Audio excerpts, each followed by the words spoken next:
Hello everyone and welcome to the ESV TV Korean Weekly Season number 3.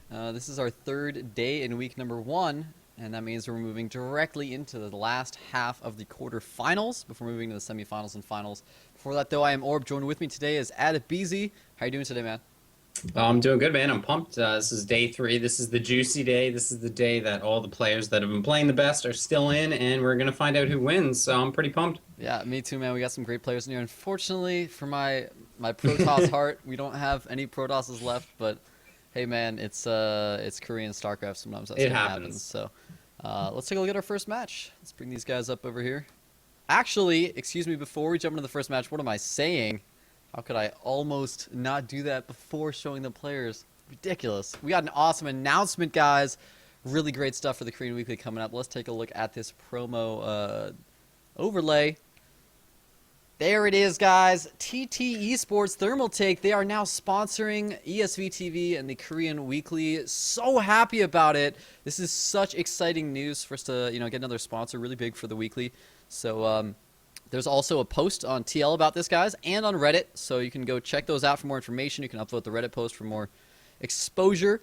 And also, if you want to, thank Thermal Take for helping us out and supporting a tournament that maybe, you enjoy watching, please do go ahead and message them. You can tweet at them on Twitter. I think they are TT Esports. I'm pretty 99 to 100% sure that's them. At TT Esports. You can tweet at them. You can send them emails. Let them know how much you appreciate them sponsoring ESV TV, because this is just absolutely awesome for us. And with that, we should be able to jump in. Let's take a look at our first match. GuMiHo against oGsJookTo, and we saw GuMiHo just tearing it up yesterday as usual. This guy, if you haven't seen him before, he's one of the most aggressive Terrans out there. He loves splitting up his army and just constantly keeping up pressure in multiple places at once with ridiculous APM. He's so good, and he's going up against oGsJookTo, who, oGsJookTo's a great player, but generally I prefer watching his ZVP as opposed to his ZVT. His EVT, we've seen him have some failed, like, Roachling Bane all-ins. He's had some problems with, maybe positioning in micro. But he's got some really cool builds. He's got, like, really super fast 2-base Muto play that we've seen him do. You never know. Maybe he'll be able to pull something out here versus GuMiHo. Yeah, I gotta give GuMiHo the big favorite, though. It's gonna be hard to see him losing, but you never know. I mean, oGsJookTo, like, people have said that, like, he's been playing some fantastic Zerg in the OGS house, but then you also hear things like MC was off racing Zerg to help the STC practice. So it's like, what's oGsJookTo doing here? So either way, we didn't actually get to cast any, or at least you guys didn't cast any of oGsJookTo's games, did you, on day 1? No, I don't think so. Yeah, so we haven't seen him yet, so it'll be good to see him either way. Yeah, indeed it will. The first map is going to be on Vicious. Pretty sick, man. This is one of the new maps that Prodigy made. Let's take a look. There's our map pool, of course. And where is it? There it is. ESV Vicious, new map. Let's just go over this briefly for you guys. You got 4 bases here. There are, it's rotationally symmetrical, which a lot of people are kind of, debating nowadays about whether, rotationally symmetrical maps are, good or not. But I think that's one of the things that, they really strive to try to actually make things like that work and be viable, even with, the third kind of being towards your opponent. So he's gone through a lot of lengths to make this as balanced as possible. One of the most important features in this map is that there are 4 Xanaga towers on all sides of the center area. So they're really exposed and hard to hold because they're just way out in the open. But if you can hold them, they give you excellent map control. You basically have vision of every pathway through the center of the map. So, of course, natural on this map. The choke point, pretty darn small. I believe it's similarly sized to, yeah, pretty much the same size as the choke point on Cloud Kingdom. But from there, you have kind of a similar setup to what you have on Daybreak, in that you have, one ramp leading out away from your natural, but another one actually leading in that has rocks blocking part of it, but the rocks aren't as big. It's like half the ramp is blocked by this rock, so it's not, kind of on Daybreak, it's like, oh, it's impossible to ever go up that ramp until you've taken out the rocks, so that just kind of makes it a little more even on both sides. But as you go towards your third, you got to be careful, because this third right here is it's pretty exposed. You might not have a huge choke point right here, but this entire area over here, this base, this is actually a base right here. This has an upper ground right above that base, and not only does it have an upper ground that you could like siege up, put marines up there, drops, whatever you want to do. There's also line of sight blockers right here. So there's actually some of those little smoke screens and you can just put some units right there without your opponent seeing it. It can be very, very devastating. But we haven't seen that many macro games on this map yet. There happens to be a bit of a kind of phenomenon where pro players, when they play a new map, really like to kind of cheese it out for a while, if that makes sense. You know, they like get their cheese out of their system, like figure out where's the cheese and how to hold off cheese and where are the proxy locations. And then once they get more comfortable on the map, then we start seeing some macro games. So I don't know, man. Hopefully we'll see some today. But yesterday we were seeing quite a few all-ins or just early losses on this map. So we should be good to go, though, right? Jump into this game. Let's do it. Awesome. Here it is, guys. Oh, my starboard. All right, there it is. Game number 1, guys, in this quarterfinal best of 3 between oGsJookTo in the top right position representing Old Generations as our orange Zerg against his opponent in the top left position, oGsJookTo, our red Terran representing FXOpen. I am Orbcast, and with me is Adabeezy. And, man, I'm just so excited to, you know, be moving up straight away towards those finals again. Yeah, I agree. And I'm excited to see a game on this map because, like you said, we really, like, I don't think I've seen a third base get taken on this map yet. So we'll see how it plays. Like, right now, obviously, with these spawn locations we've got, these are spawn locations that when a lot of people just looked at the mini-map, you know, when DreamHack announced that they were adding this map, people were like, well, this better be, like, locked cross spawns. But, of course, it isn't, and it's been designed so that it should be balanced. So I'm really interested to see how this is going to play out. I'm kind of more interested if the two players were reversed, because that one, if you take a look at the third base that oGsJookTo would likely be taking.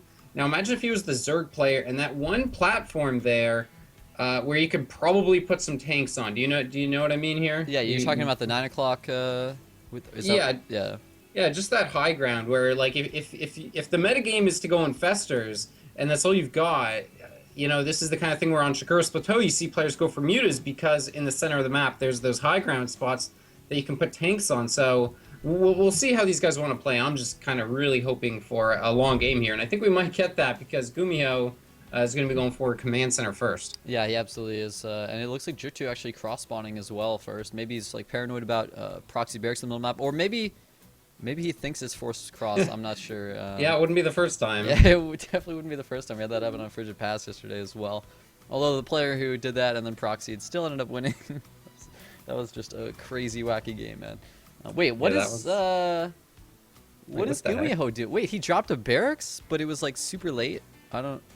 That was like a 14 barracks, I guess. Oh man, if someone in chat could tell me, but that's so bizarre. And now he's gonna go for a 16 command center. So this is just like.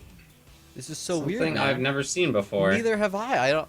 It's so bizarre that he would drop his barracks that late, and it's like he wanted to go command center first, then he changed his mind. But it's not like he scouted anything. He still doesn't send out a scout, so it's just like, maybe I can't pull that off on this map. I don't know, but that's just so bizarre. He hasn't even started his first Marine since he hasn't started his next supply depot yet, so should be getting that started ASAP. Actually, he's lifting his barracks. What is he doing right now? What is that supply depot placement? Do you have any idea what's going on right now? I don't know what oGsJookTo's doing. He's playing a little bit crazy. Is he gonna like drop a second barracks right there? This is just some of the weirdest wall-off play I have ever seen. And meanwhile, oGsJookTo did go ahead and get gas before his pool, so after his hatchery, of course. So he's gonna be able to get speed quite early on here, and we'll have to see if he continues mining gas and goes for some type of early aggression. Yeah, and oGsJookTo still taking his gas, so I don't know if he's going to be going for like another command center possibly, or, you know, maybe mass barracks play, but he still hasn't scouted his opponent. He's only scouted that bottom left position now, so he's still got a ways to go. He does finally clean up that scouting drone there, so there he goes, dropping the third command center. Okay. All right, that's cool. I don't know why he didn't like fully wall himself off. You know what I mean? If he's gonna go triple orbital. That's just a little bit scary to me. Like, oGsJookTo probably wouldn't do it, but if oGsJookTo was just like, I got Zerg speed, I'm going to go ahead and make, like, I don't know, 12, 16 links, and then just go up there. All right, looks like he's just going to go ahead and wall his low ground. All right, so he'll just probably drop 3 barracks down there, 4 barracks maybe, and completely wall that off. No problem. I mean, sometimes having the supply depot wall at your upper ground is good anyway, so that later on in the game, if run-bys happen, you can just lift that up. But yeah, he is just going to go straight up to 4 barracks and play this macro style. I wonder if we'll see a 5th one. We have seen that after triple orbital a couple times, but we might just see that double gas transition from him after this. And actually, the Overlord positioning from oGsJookTo is so Gosu. He not only has seen the command center, he sees all 4 barracks. That is ridiculous. And just seeing the timing of those, when those first 2 additional barracks went down, you could probably even tell that if those barracks are getting added then, that there's most likely another command center Right. in the base. And he's So gonna all in it, man. he's just oh, is he? Yeah, he's got a baneling nest. He's been Oh mining gas yeah. still. He's just gonna go for it. How many banelings does it take to kill a barracks? It's a lot. Like, It's a lot. I wish I knew the exact number. Something to learn. Oh, nice. Lifting the barracks plate to go ahead and kill off this overlord. Now he knows that it's been scouted though, so he should know that his 4x is you know, not in the dark for his opponent. But he hasn't set up a bunker or anything like that. Just completely relying so far on this complete wall off from these barracks. I wonder how many banelings we're gonna see morphed in. If it'll be enough. He didn't get a second gas. He's just been mining off. Or excuse me, he did get a second gas at his natural. Just got that, so we'll see if he's able to get enough gas to just bust through this and still have enough banelings left over to actually engage into the Marines of GuMiHo.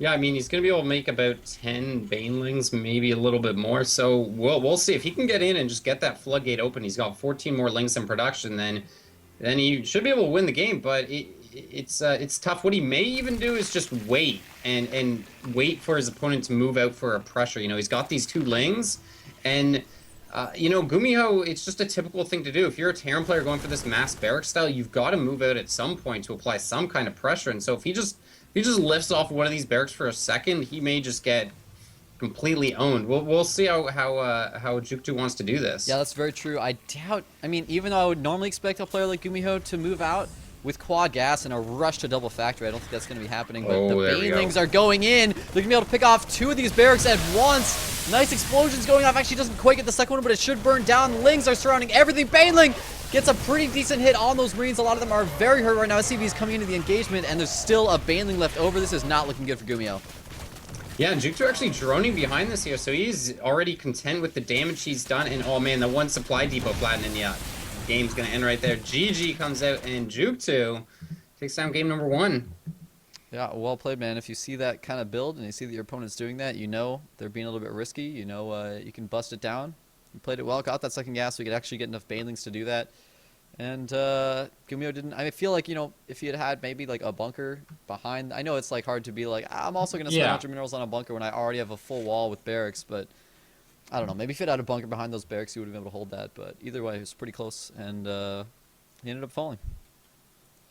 Yeah, I mean, not really much else to say. You get baneling busted from time to time. That's the big vulnerability of those mass barracks play. That's why, you know, Hellion openings are kind of considered the standard way to play, because it's much easier to see that kind of thing coming. So that's how the cookie crumbles. Indeed it is. We'll move on to game 2 and see if, of course, our Terran player GuMiHo can start to make a comeback. Of course, he's the Code S player.